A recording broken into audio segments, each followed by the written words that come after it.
most, but I do a lot. I'ma make a toast, cause we still alive. No big, I feel like Pac. I shoot a shot. I'm coming in hot.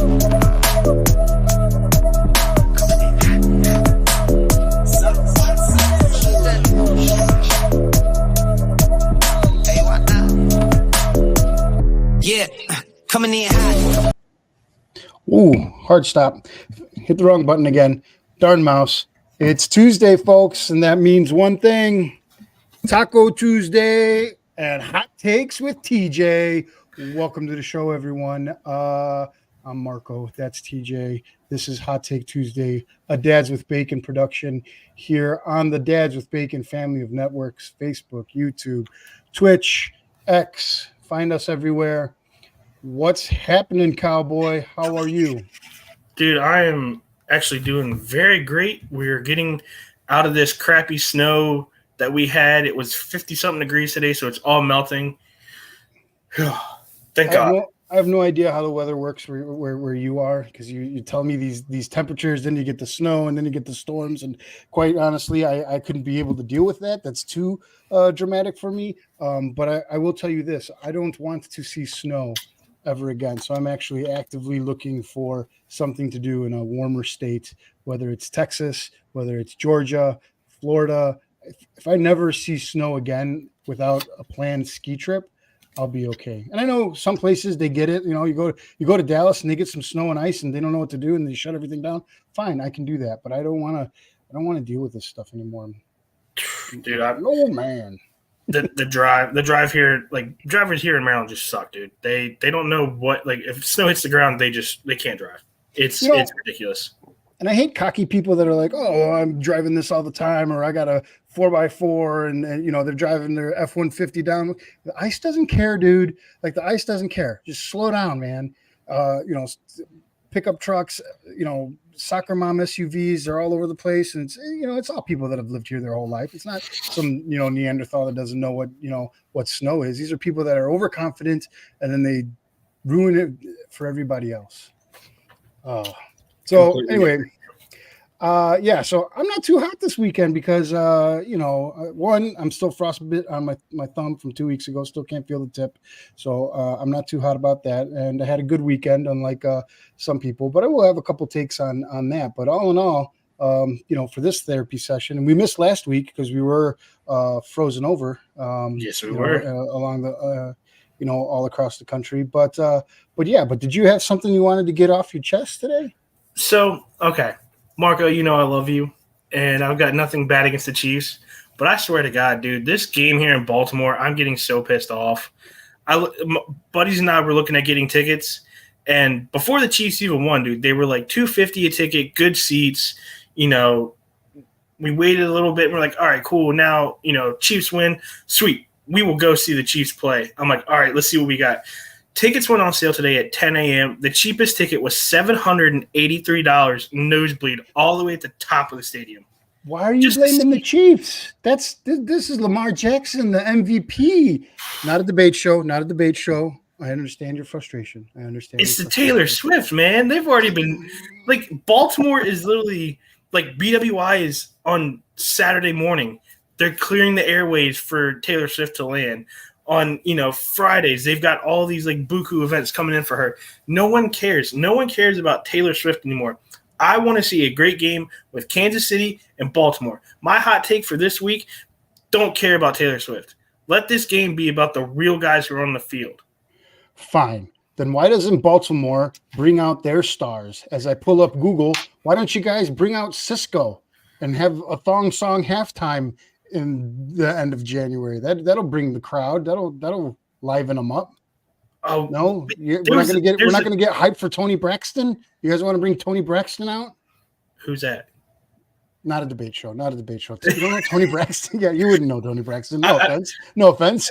I don't know Tony Braxton. We have a couple comedians and like a couple other well-known Marylanders that are going to be there, but it's like the Taylor Swift show just took over Baltimore, and like literally everybody I've seen and through the radio stations, they're like, oh, yeah, we're going to get tickets to go to the game. I just want to see Taylor Swift, though. We're not going for the game. We're just that off chance we get to see Taylor Swift in person. Like, Listen, as someone who's been in the same building as her twice now, it's really not that big a deal. Exactly. So I do have a hot take here for the end of a good fan base, and that is Bills Mafia. Their kicker, Bass, had to deactivate all of his social media accounts because he was getting death threats. The best fan base in the world doesn't do that to a kicker, especially the Buffalo wide right fan base. The hot water was turned off in the Chiefs locker room after the game. Come on now, that's not good hospitality. You have, the first week where the fans had to shovel snow, they were fed and they had a good time. But then the next week, no food, no beverages, just come shovel.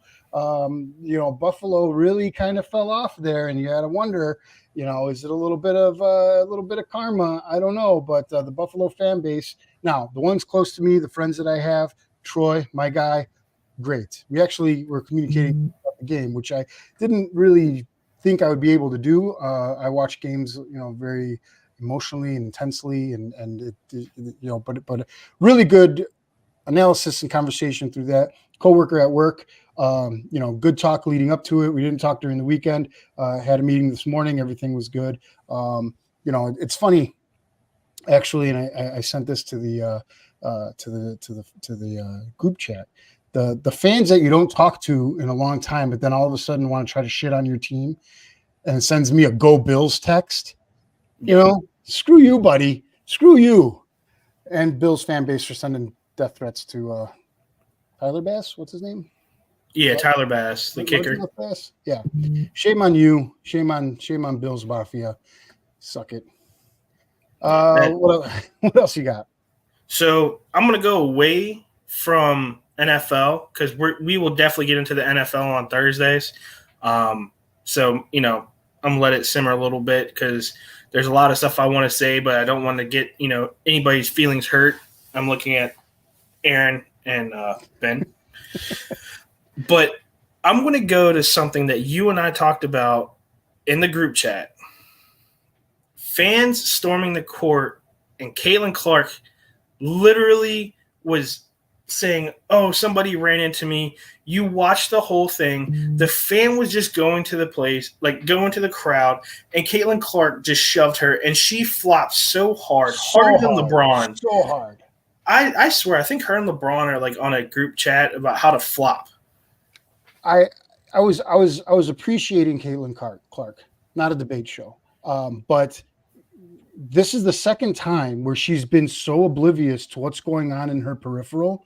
It's like, how can you be? I guess you're so locked in the game, but like you don't see the trash talk when Angel Reese was doing that to her. She said she didn't see it. It's right in front of you. You didn't see this girl, that moose that came running onto the court, had her phone up and wasn't paying attention, and still tried to avoid her. The fans were already congregating mid-court, so you see them coming. So get your head on a swivel, you knucklehead. What are you doing? And then to flop like that and say she had the wind knocked out of her and, woe is me moment. You know what? I'm off the Caitlin Clark bandwagon. I hope she doesn't beat Kelsey Plum's record, and they're not going to get a title. So that's that. That Lily. I mean, and I watched that game through because I wanted to see what this was all about. Because Ohio State, if I'm not mistaken, Ohio State women's has not been doing very hot, and the fact that they just beat Caitlin Clark and Iowa, and they're on the up and up. They're big from last year and everything. But dude, the fact that this was a massive win for Ohio State, awesome, great. You lose, when a team loses a big game, everybody's going to storm a field, a court, whatever. Dude, if you run into somebody, I think since you're so sought after as an athlete, yes, all eyes are going to be on you. But when you run into somebody and you flop so hard and you're like, oh, the wind got knocked out of me. Dude, that girl got trucked and she got up no problem. She hip checked her and shoved her. Like it was like a double hit. Like she gave her the shoulder and then gave her a push and then spun around and played victim. Yeah, that was, again, now look, the fans are at fault. I think, take a stand either. it is dangerous. It is dangerous, and you get knuckleheads, and and someone's going to get seriously hurt, and maybe that's what Caitlin was trying to do, is trying to make the play so that they can ban that altogether. But it's a tradition. It's the cool thing about college sports when you get that opportunity to do that. Ohio State 15-3. 12 in the AP top 25 as I pull it up right now. So maybe when you're a top 25 team, you don't necessarily need to do that against Iowa, who wasn't number one because South Carolina is. So maybe you don't need to do that for that game. But again, I like the pageantry of it. I like that experience, that fan experience for the college kids. So I guess if I had to pick, I'd be pro storming the court. But there's it's coming. It's coming. Get to your sideline, get out of the way, keep your head on a swivel and let the kids go have fun. I mean, and as a fan, as a local to Navy, and Navy has a bunch of sports and everything, I've stormed the field with the mids before on certain games. We've done it for lacrosse games when they beat Hopkins, which is a well-known lacrosse program. In 2017 or 18, when Navy beat number 6 Houston, everybody stormed the field. I stormed the field. It is like you said, it's tradition, it's pageantry. I am so for it because it's, you win a big game, you want to do that. And understandably, yes, if you're in the top 25, you're good. You beat a good team, awesome, great. Shake the hands, walk off the court. If Ohio State was not ranked, I could totally understand it. But Ohio State being ranked, I just think it was a Big Ten game. Whatever, the past is the past, but we all know Caitlin Clark is not going to watch this, but if by some chance somebody tags her in this, stop flopping. You're so many kids look up to you. So that means the next women's basketball game I go to in high school and I see some stud just flop, I'll be like, yeah, you just got Caitlin Clark. Ooh, good one. All right, so I got a take for today's news. The Hall of Very, Very Good. MLB Baseball did it again. Adrian Beltre is not a first ballot Hall of Famer. That's not even a hot take. He's a 6-time All-Star. He's on the Mitchell Report. So is Todd Helton. So if we're gonna start letting those guys in, then let the big guys in. Let them in. Let in Bonds. Let in Sammy Sosa. Andrew Jones still not a Hall of Famer. That's a crime. Adrian Beltre, he could be the Fantasy Football Hall of Fame or Fantasy Baseball Hall of Fame because he did put up good stats for his position for 4 or 5 years. But no way in the conversation does anybody pull that name out of a hat and say that he's one of the best to ever play the game. Sure, maybe he's a good guy. Maybe he's he was consistent, but I don't think he's Hall of Fame material, and definitely not first ballot. No. I mean, and, I'm looking at all the – I don't want to say all these guys got into it because I didn't really catch who made it in and who did not. But David Wright was on there. I don't think he made it in. And David Wright, I don't want to say he's first ballot, but he's definitely should be in there. You got Andy Pettit, Francisco Rodriguez, Jimmy Rollins, Bobby Abreu, Chase Utley, Manny Ramirez, Alex Rodriguez, Carlos Beltran, Andrew Jones. Dude, some of these names, I grew up watching, and it was they are the reasons why a lot of us went to play baseball, and a lot of us studied the baseball game. Adrian Beltran, I have nothing against him, but dude, I'm 100% with you. He is not first ballot. The fact that he got in, does it put a bad taste in my mouth in the MLB? 95% of the ballots voted him in. Mauer only got 76. That's so stupid. I don't know. I just don't think so. Oh, I'm reading this article right here, and he accumulated the 3rd highest WAR amongst their WAR is a stupid stat. WAR is a make-believe stat. WAR. If you're talking baseball and your argument is WAR, the conversation is over. I'm not talking about an imaginary situation of a replacement player and who would be put in his place, because you don't know. That's just a complete freaking hypothetical situation, and WAR is stupid. So I'm reading who. So these are the players receiving less than 5% will drop off future ballots. Okay, we've got Jose Bautista, we've got Victor Martinez, Bartolo Colon, Matt Holliday, Adrian Gonzalez, Brandon Phelps, Jose Reyes, and James Shields. Dude, that right there are multiples that should be in the Hall of Fame. We could debate that, but it's not a debate show. Are they first ballot Hall of Famers? I don't know. No. But I mean, Gary Sheffield didn't get in. Andrew Jones didn't get in. Alex Rodriguez, I thought he was already in, but I guess not. Nope. Neither is Manny Ramirez. Right? So why are they not putting those guys in? You know why they're not putting those guys in. You know why they're not putting in the steroid era. Andy Pettitte not being a Hall of Famer is a crime. And I hate the Yankees and I hate Andy Pettitte, but that guy is a Hall of Fame pitcher. I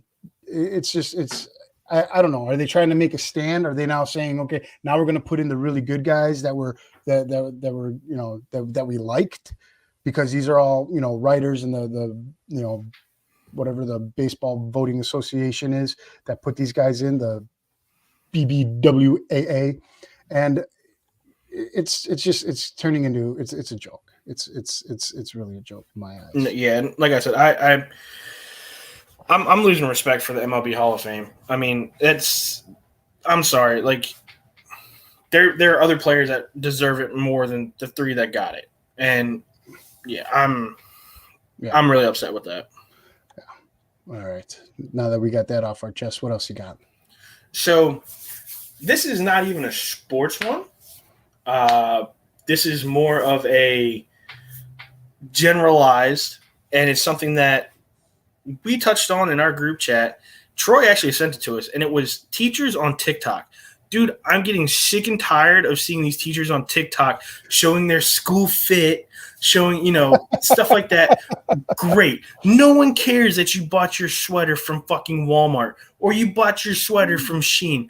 No kid is going to look up to that. That's what all the kids are doing, dude. That's what all the kids are. Social media and the TikTok phase. Like, I got to see my daughter come in and tell me what her practice fit is. What do you mean you practice fit? It's your practice jersey. You're in uniform. It's not a fit. You're in uniform. Get on the court. What are you doing? But no, everything's got to be a haul. Everybody went shopping. Let me show you what I got. I got this and I got that. Love my daughter. Love the kids. Knock this stuff off, guys. This is the denigration of social media and what it's turning us all into buffoons. Amen, dude. Anyway, what else we got today? The NBA. Why did the Bucks fire their coach, their new coach, your number? Now, unless there's like a clear problem, but are they going to cherry pick and they're going to get Doc Rivers?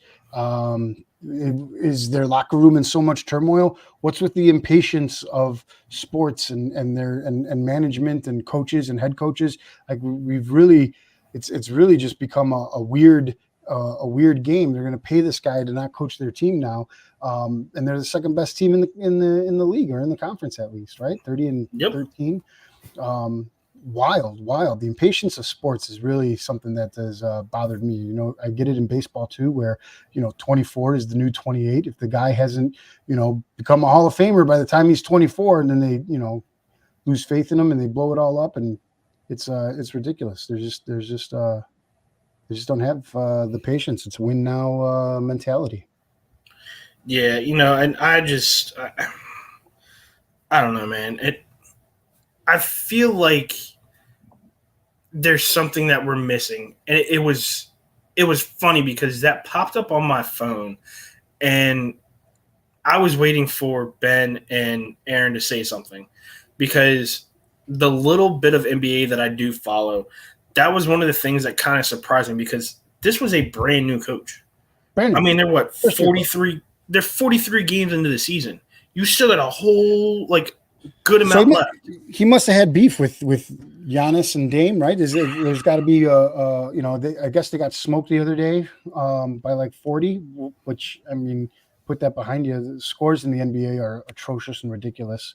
Now the scores are like all-star games. The defense is non-existent. And again, I don't watch NBA a lot. And when I do, I tune in the last 5 minutes of the fourth quarter. And So I've got one. This one hits more to NCAA football and the transfer portal. And you and I we've said our gripes about this multiple times. I'm going to say this right here, right now. Anybody who watches this, I don't care what you have to say. You can come at me. I got Facebook. I got Instagram, everything in between. The kids who are going into transfer portal, they are not leaving because of problems in that team. They're leaving because they know what's going to happen in that season. Let these kids do this. Let them ruin their draft stock, because there are kids that are going to teams that were on teams that are phenomenal. And they said, you know what? I had one great season here. Let me transfer to a Power 5 school and just get brutally murdered. Let them do it. Let them do it. Let them do it. Let them do it. I just think it's dirty pool. The NIL is a big factor. I'm okay with the transfer portal, because for a long time kids couldn't do that and they had to sit out. Yes. So you want to put yourself in a position. These coaches, they lie and they're going to bring in the next guy. You know what I mean? It's always constantly a next man up situation, and you only have a small window of opportunity to do that. So go put yourself in a better opportunity to play and win, because the coach is bringing in another stud in that position every year. So it's dog eat dog. It's cutthroat. You're getting prepared for for the NFL if you're on that level. If you're elite and you're playing at a Power 5 and you're trying to get that bag, then that's what you got to do.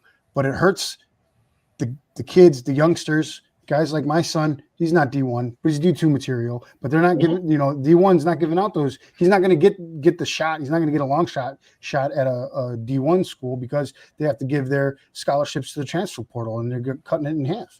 And they got to fix it. They will. I think. I hope. The NCAA doesn't fix a lot of things, but they'll fix it. And fine. Yeah, go ahead. Come to Texas and win, and let's make a name for ourselves in the SEC, and show them how to do it. Hey, I'm a Kentucky fan. I'm all for bringing in the best competition that you can to try to win titles and make pros. And so the only reason why I say that is one of my best friends, his little brother Nico, he is a 4-star cornerback in the state of Pennsylvania. Dude's a stud. Man is phenomenal. He had offers from all these big D1 schools. All the schools that he was looking to go to and sign with are bringing in all these big names in the transfer portal.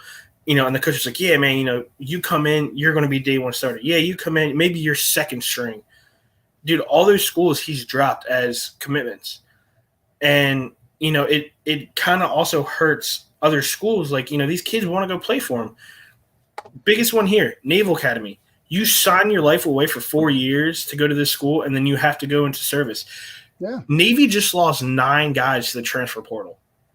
Never heard of that in my life, to leave the Naval Academy. I've never heard of that. Yeah, that's wild. That's wild. Because it hit Annapolis very hard. It was like 2 offensive linemen. I think there were multiple on the defense. They're leaving the transfer portal because they're like, hey, screw this. We're actually going to go play, and we don't have to, put our life away. Well, what does that do for their commitment to service? Do they not have to serve them? It nullifies it. So you don't have to serve. Wow. So these kids that are leaving and these kids that are, getting recruited by military academies are like, okay, cool. I can play a season and a half. Be like, hey, I'm going through rigorous training, rigorous morning routines, whatever. Play 2 years, then, hey, I can go transfer to UMD. I can go transfer to Towson. I can go transfer whatever. Dude, it just sucks because it just takes the fun away from watching lesser-known football teams play. Yeah. All right. Well, I'm not too fired up. Everything's under control over here. So thanks for sharing, and I think we're going to be more fired up next week. As there's definitely going to be some. The script is very long for this championship weekend leading up to the Super Bowl, and I'll tell you, I'm gonna jump on that conspiracy bandwagon if it's who do they say the colors are Ravens? If it's Ravens 49ers, because the color scheme of the logo, I'm gonna be fired up. Well, so you saw that secondary one, right? No. So the secondary one is blue and red. So they're saying it's going to be Eminem versus Taylor Swift. Oh, I saw a funny meme with that. I can't wait for this season to be over and the Taylor Swift stuff to die down next year. I appreciated it when it was hiding the fact that our offense was brutal and we had no wide receivers, but now it's getting old. It really is. It really is. It is. All right, brother. Well, I will talk to you on Thursday because that is our Dads with Bacon Talking Sports. So thanks, everyone, and we will talk to you then. I don't do the most, but I do a lot. I'ma make a toast, cause we still alive. No big, I feel like Pac. I shoot a shot. I'm coming in hot.